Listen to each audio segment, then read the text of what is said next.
Alright, lesson 7 problem set. Circle to show how you made 10 to help you solve. Do you need to circle to show your 10? Yes, you must circle to show your 10. Number 1. John has 8 tennis balls. Tony has 5. How many tennis balls do they have in all? Here's John's, here's Tony's. 8 and how many more? Make 10. I'm going to circle my 8, 9, 10. Circle them all.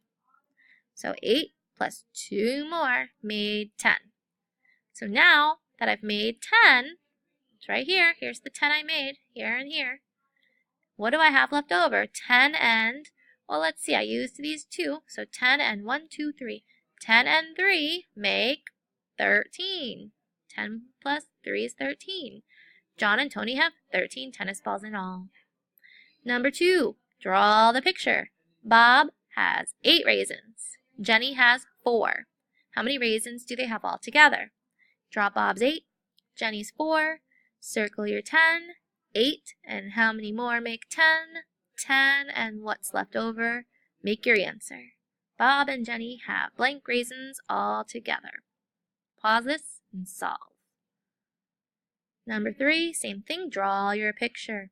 There are 3 chairs on the right side of the classroom and 8 on the left. How many total chairs are in the classroom? Yes, I know you could just say 8, 9, 10, 11. The answer is 11. However, you need to draw your 3, draw your 8. Show me how you would make your 10. 8 and how many more make 10? 10 and how many are left over? Give you your answer. Hopefully your answer is 11 because that's the answer. But I want you to show me how you made your 10. Go ahead and pause and do that. And number 4, there are 7 children sitting on the rug and 8 children standing. How many children are there in all? Draw your picture, write it out, and then I want you to go check your work on the answer key. See how you did. If you did not get it correct, I want you to go back and fix your work. If you really, really don't understand, ask your teacher. Good luck. Check your work. Draw your pictures. Circle your 10.